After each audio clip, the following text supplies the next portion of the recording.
প্ৰধানমন্ত্ৰী আৱাস যোজনা আঁচনিখন কোনে কোনে লাভ কৰিব প্ৰথমতে জনাবচোন। প্ৰধানমন্ত্ৰী আৱাস যোজনাৰ অধীনতে বিভিন্ন ধৰণৰ সুবিধা থাকে, যেনে ঘৰ নিৰ্মাণৰ বাবে আৰ্থিক সহায়, কিছুমান ক্ষেত্ৰত জমি আৰু বাসস্থান, ইয়াৰ লগতে সুবিধাভুক্ত ব্যক্তিসকলৰ বাবে পৰিচয় আৰু বাসস্থানৰ মানো উন্নত হয়। আপুনি বিশেষ কোনো দিশৰ বিষয়ে জানিব বিচাৰিলে নিশ্চয়ই মোক জানিবলৈ পাৰিব। এই আৱাস যোজনাখন পাবলৈ কি কি যোগ্যতা লাগিব জনাই দিবচোন।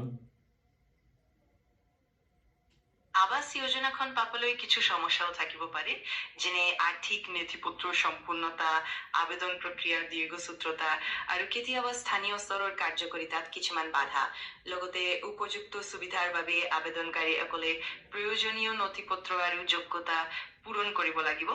এইবোৰৰ বিষয়ে অধিক জানিব খুজিলে মই সহায় কৰিব পাৰোঁ। প্ৰয়োজনীয় নথিপত্ৰ কি কি লাগিব?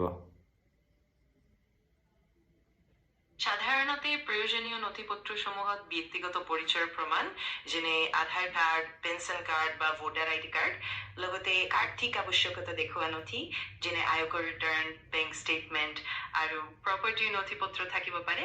লগতে জমিৰ নথি বা বাসস্থানৰ প্ৰমাণপত্ৰ লাগিব পাৰে। এই সকলো নথি সঠিকভাৱে প্ৰস্তুত থাকিলে আবেদন প্ৰক্ৰিয়া সহজ হয়। অসমৰ যিখিনি বাসিন্দা আছে সেই বাসিন্দাখিনিৰ কাৰণে ৰেচন কাৰ্ডখন থাকিব লাগিব নেকি চৰকাৰী ঘৰ পোৱাৰ ক্ষেত্ৰত? হয়, সচৰাচৰ প্ৰধানমন্ত্ৰী আৱাস যোজনাৰ বাবে আবেদন কৰাৰ সময়ত ৰেচন কাৰ্ডৰ এটা সহায়ক নথি হিচাপে গণ্য হয়। ৰেচন কাৰ্ডে আপোনাৰ অৰ্থনৈতিক অৱস্থা আৰু পৰিয়ালৰ তথ্য প্ৰমাণিত কৰে, যাৰ দ্বাৰা সুবিধাৰ যোগ্যতা নিৰ্ণয় কৰাত সহায় হয়।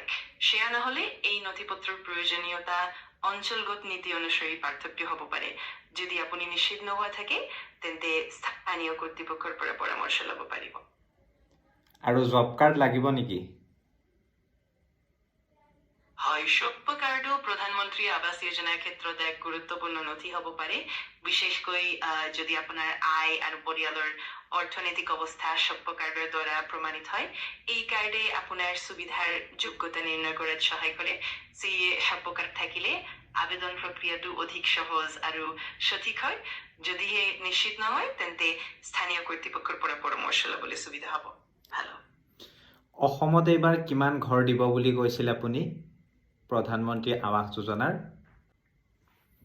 অসমত প্ৰধানমন্ত্ৰী আৱাস যোজনাৰ অধীনত 2025 চনত কিমান ঘৰ বিতৰণ কৰা হৈছে সেয়া জানিবলৈ স্থানীয় কৰ্তৃপক্ষৰ পৰা সঠিক তথ্য লাভ কৰা যায়। নাই আপুনি জনাওকচোন টোটেল কিমান ঘৰ দিব প্ৰধানমন্ত্ৰী আৱাস যোজনাৰ অসমত এইবাৰ 2025 চনত?